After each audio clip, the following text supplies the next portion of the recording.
Olá, internauta! Seja bem-vindo e bem-vinda ao JaESDcast. Chegamos ao último episódio da nossa série de podcasts. Cada podcast é resultado da premiação na 6ª Jornada Acadêmica de Educação em Saúde Digital, a JaESD. Para conversar conosco, hoje temos 3 convidados, os estudantes Levi Mota e Rodrigo Lima, e o professor Wellington Aguiar. O tema do assunto a ser discutido é o uso da inteligência artificial para a predição e clusterização de casos de afogamentos em Fortaleza, aqui no Ceará. Eu me chamo Ana Lúcia do Nascimento e sou assessora de comunicação e marketing aqui do Núcleo de Tecnologias e Educação à Distância em Saúde da Faculdade de Medicina da Universidade Federal do Ceará, sob a coordenação do professor e médico Luiz Roberto de Oliveira, que também é diretor-geral da nossa rádio no TEDS. Antes de continuarmos, farei uma breve contextualização para que você, ouvinte, entenda a proposta do nosso podcast, o JaESDcast. Vamos lá! Durante os dias 23, 24 e 25 de outubro de 2025, o NUTEDS e a Liga de Saúde Digital, a Digiliga, formada por estudantes de medicina e de outros cursos da área da saúde aqui da UFC, realizaram a 6ª edição da Jornada Acadêmica de Educação em Saúde Digital, a JaESD 2025, que tratou do tema Educação em Saúde Digital e Inteligência Artificial. Foram enviados e apresentados vários resumos. Destes, foram selecionados e premiados 5 trabalhos, que estão sendo transformados em podcasts. E aqui estamos nós. Portanto, esse é um dos podcasts gravados no nosso estúdio e que agora estamos apresentando a você, com assuntos super interessantes. Eles estão sendo veiculados às terças-feiras, sempre às 17 horas, pela nossa rádio no TEDS. E são disponibilizados no dia seguinte nos nossos canais do YouTube, no TEDS UFC e do Spotify, podcast do NUTEDS. Levi Mota, Rodrigo Lima e professor Wellington Aguiar. Sejam muito bem-vindos ao JaESDcast. Alô a todos os ouvintes, a gente que agradece aqui o convite. Obrigado, Ana Lúcia, em nome aí do NUTEDS, pelo convite. Estamos aqui à disposição. Então, alô, ouvinte. Um agradecimento aqui, no caso, para a gente apresentar aqui o nosso trabalho de clusterização e predição de afogamentos. Obrigada por terem aceitado esse convite, tá? É maravilhoso ter vocês todos aqui conosco para falarmos desse assunto tão interessante e importante. Professor Wellington, o afogamento ainda é uma causa importante de mortes evitáveis, e o senhor conseguiu unir a sua experiência com inteligência artificial, né, com a experiência também dos estudantes, para a prevenção desses acidentes. Como é que foi o início desse estudo e quem participou dele? Bom, Ana, esse trabalho ele faz parte do projeto integrado do curso de ADS no INDEC, em que os alunos, juntamente comigo, sob minha orientação, a gente desenvolve projetos usando tecnologia para aplicar na saúde ou em empresas, e no caso específico aqui, era um problema que eu sempre via, que era sobre afogamentos, que é um tema assim, muito relevante, de constantemente, todo fim de semana, nós perdemos a vida de jovens, de crianças, de adolescentes, por um problema que eu acredito que pode ser resolvido de forma bem mais simples. E aí eu levei esse caso para os alunos, eles toparam, mas a nossa grande dificuldade era acesso aos dados, já falando aqui qual é a dificuldade. E, junto ao Corpo de Bombeiros, ao comando do Corpo de Bombeiros no estado do Ceará, nós conseguimos acesso aos dados sem identificar as vítimas. Então, são dados anonimizados, em que temos os dados sobre os afogamentos, mas sem identificar nenhuma vítima. E com isso a gente poder fazer o nosso trabalho científico de ciência de dados. Rodrigo, o estudo utiliza modelos de aprendizado supervisionado e não supervisionado. De forma simples, como essas técnicas ajudaram a prever e analisar os casos de afogamento? Perfeito, Ana. Para simplificar, acho que a gente tem que imaginar que a gente ensina o computador de 2 formas diferentes usando os dados que a gente obteve, né, que são dados históricos públicos de ocorrência em Fortaleza. No aprendizado supervisionado, a gente mostra a IA o passado, a gente diz, olha, nessas condições aqui, nesse horário, nesse dia da semana, houve um afogamento. Com isso, o modelo que a gente criou aprende a calcular a probabilidade de um novo acidente acontecer, na verdade, né? Quando essas mesmas condições podem vir a se repetir. É como se fosse uma previsão do tempo, mas para o risco de afogamento. Já na clusterização, que é o aprendizado não supervisionado, a gente deixa a inteligência artificial livre para investigar os dados e encontrar os padrões que, às vezes, passam despercebidos.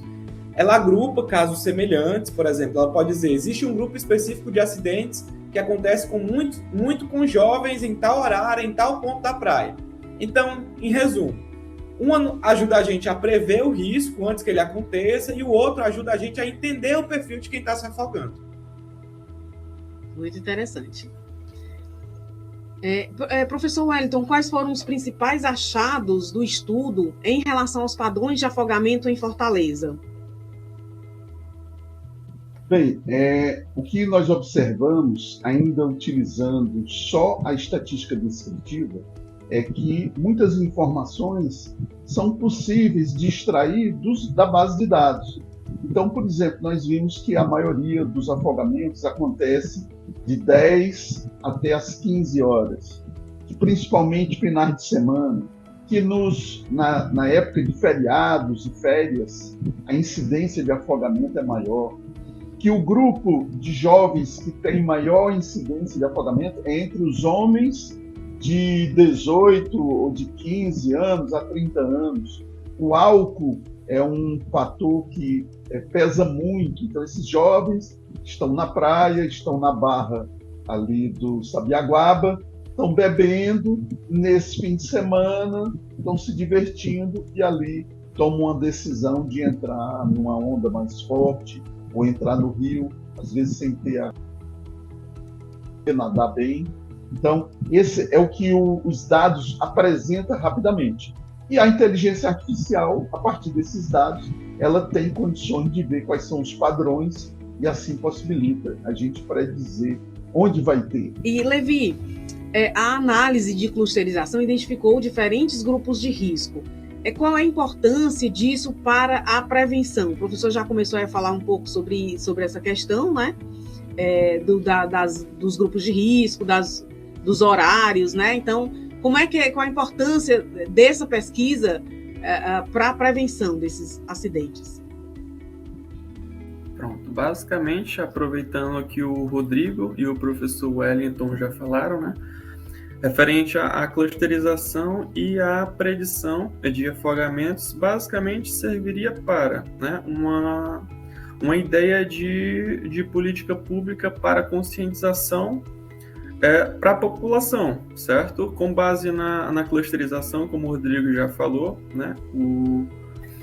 Aí ela vai fazer um aprendizado com base nos dados que você fizer a alimentação, justamente para buscar padrões, né, referente à idade, a sexo, a dias da semana, períodos do ano também, como o professor citou. Até tem uns dados aqui separados que, basicamente, nos períodos de férias é mais comum o afogamento entre jovens entre 19 e 35 anos no período entre as 13 horas e 5 horas da tarde, por exemplo. Então, basicamente, serviria para esse tipo de aprendizado, né? Então, basicamente, serviria para isso o uso da clusterização para, de alguma forma, fazer a predição, né? Prever e, como eu já havia dito, se pensar em alguma forma de fazer uma conscientização da população, até para um trabalho mais eficiente também do próprio Corpo de Bombeiros, com acesso a esse tipo de dados, né? Por exemplo, com base nos dados, foi feito um estudo e a clusterização nos mostra estatísticas de que em um determinado período do ano, em uma parte específica de Fortaleza, está tendo mais casos, né? E aí a corporação vai disponibilizar as equipes para aquela região de acordo com esse estudo, basicamente para essas funções, né? Com essas utilidades. Os dados foram liberados pelo comando do Corpo de Bombeiros do Estado de Ceará. Foi com a anuência deles, e, como eu disse, sem identificar as vítimas. Então nós temos um histórico aí dos últimos 2 anos, e a ideia é que esse trabalho a gente possa apresentar, levar de volta para o comando do Corpo de Bombeiros, para que eles utilizem os resultados em benefício da nossa população. E esse é o grande resultado do trabalho do pesquisador, é desenvolver uma pesquisa, um estudo que traga um benefício à nossa comunidade. E já adiantando, queremos fazer em Fortaleza, mas nada impede de fazer em Natal também, ou fazer em Recife, em qualquer outra localidade. É um trabalho totalmente aplicável em várias regiões do Brasil. Com certeza. Professor e Ana Lúcia e Levi, eu fico feliz assim, porque é importante a gente visualizar essa ferramenta como uma política pública de segurança pública, mas também de saúde, né? E a gente sabe que o setor do Estado, o Corpo de Bombeiros, a Prefeitura, a gente não tem recurso infinito, né? Então, a ferramenta pode vir a funcionar como uma bússola, né, para a gestão pública. Como o Levi falou, se o modelo prevê que domingo, 13h, o risco é altíssimo na Praia do Futuro, perto do Rio Cocó, o gestor ele pode simplesmente deslocar mais guarda-vidas especificamente para aquele ponto e horário, em vez de espalhar a equipe aleatoriamente, né? E além disso, pode ajudar na educação, né? Se a clusterização mostra que o risco maior é com homens jovens que consomem álcool, como o professor falou, imagino que se pode pensar campanhas de conscientização que não precisam ser genéricas, elas podem ser focadas diretamente a um público. E é um jeito da tecnologia garantir que o recurso chegue onde ele realmente salva vidas, né? Estamos chegando ao fim desse episódio, mas antes de encerrar, uma última pergunta. Professor, quais são as perspectivas de aplicação na saúde pública para outros casos? Bom, Ana, essa situação que nós aplicamos a inteligência artificial é um caso de eventos que aparentemente é aleatório, mas quando você tem dados, você começa a ver que tem regiões da cidade que tem mais afogamento. No nosso caso aqui é aquela saída do Rio Cocola, na Sabiaguaba. Tem horários mais críticos, tem faixa etária mais críticas. Então, tem alguns indícios que facilitam a identificação. Mas nós também podemos usar em outros casos, como o feminicídio, que é um caso crítico que nós temos no Brasil, em que diariamente acontece feminicídio no Brasil. Só que o feminicídio aparentemente é mais aleatório, a gente precisaria de mais dados para poder fazer uma predição. Já com o afogamento, assim, para quem trabalha com os dados, a gente diz assim, é muito simples identificar. Eu sei que nesse fim de semana vai ter de 5 a 10 afogamentos nas praias de Fortaleza. E sei também, baseado na estatística, que nesse fim de semana vai ter 2, 3 ou 4 feminicídios aqui no estado do Ceará. Então veja que a partir da estatística a gente consegue predizer fatos aparentemente aleatórios, mas que vão acontecer. Como é que a gente pode predizer isso?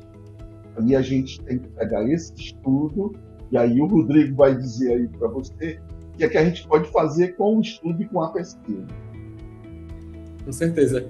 Pois é, quando a gente desenvolve um software para saúde ou para segurança, a qualidade ela vai muito além do código funcionar bem, né? Nessa parte da tecnologia. Ela tem um foco maior na integridade dos dados, né? Então, a gente tem que ter um cuidado enorme no tratamento da base histórica que vai fazer esses treinamentos, para que as inteligências não aprendam com informações sujas ou informações enviesadas.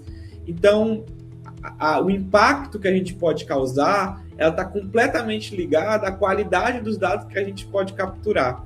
Então, independente do modelo, da aplicação da pesquisa, o importante é entender que quanto maior a gente pensa o escopo de dados, a gente precisa refinar essa ideia para trazê-la para dentro. Então, no feminicídio tem várias variáveis, né? Idade, perfil demográfico, perfil do agressor. Já no afogamento, a gente está pensando na altura da maré, como o tempo estava, com a lotação das praias.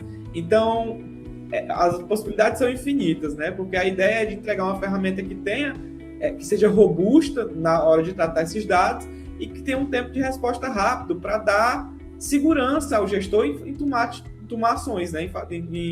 Para conseguir conciliar a tecnologia com a decisão humana para dar certo. Vou só completar uma coisa, Lúcia. Olha só as variáveis que o Rodrigo estava falando. Nós estamos iniciando a nossa quadra chuvosa. Quando começar a chover, e nos dias de chuva, tem menos pessoas entrando no mar. Por conta da chuva, não vai para a praia. Com isso, os afogamentos reduzem. Outra coisa, quando começa a chover, um dia de muita chuva, há menos furtos na cidade, há menos roubos na cidade.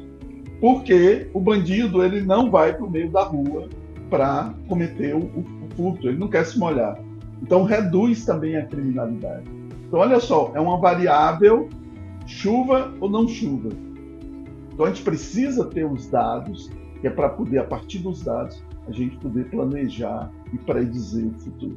Essa é a ideia.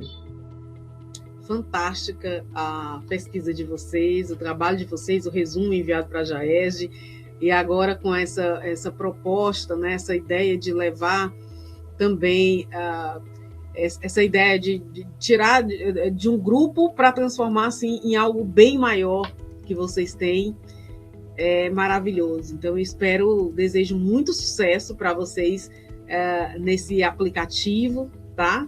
Espero que em breve, realmente, muitos outros estados possam estar usufruindo dessa pesquisa, desse estudo que vocês estão fazendo, porque, afinal de contas, vai ser um benefício para muita gente. E que esse podcast possa ser compartilhado por outras pessoas e chegue a muito mais gente, para que mais gente tome conhecimento desse estudo de vocês, tá? Que essa experiência seja bastante difundida. Tá bom. Obrigada, professor Wellington. Ana Lúcia, eu só agradecer a organização do 6º JAESG, através do NUTEDS, em especial aí ao nosso mentor, professor Dr. Luiz Roberto, e foi uma honra e uma alegria poder participar desse momento dos avanços da tecnologia e da IA na saúde e na medicina. Então, nós agradecemos em nome da nossa equipe aqui de pesquisadores, do INBEC e dos meus alunos aí, que muito contribuíram nesse projeto. Bom? É isso, vida longa a divulgação científica de qualidade. Agradecendo aqui, e é isso. Levando aí a informação para todos. Obrigada a todos. E agradecemos também a você pela sua companhia. Se você não ouviu os episódios anteriores, então acesse os nossos canais do YouTube e no Spotify e fique por dentro de todos os resumos premiados na 6ª JAESG. Até a próxima! Essa é uma produção do Núcleo de Tecnologias e Educação à Distância em Saúde da Faculdade de Medicina da Universidade Federal do Ceará, NUTEDS, e da Liga de Saúde Digital, Digiliga, sob a coordenação do professor e médico Luiz Roberto de Oliveira. Na técnica e edição de áudio e vídeo, Caio Silva. Produção e roteiro, Ana Lúcia do Nascimento. Direção-geral da Rádio NUTEDS, professor Dr. Luiz Roberto de Oliveira. Para sintonizar a web rádio do NUTEDS, basta acessar nutedes.ufc.br e clicar no botão Play no nosso site.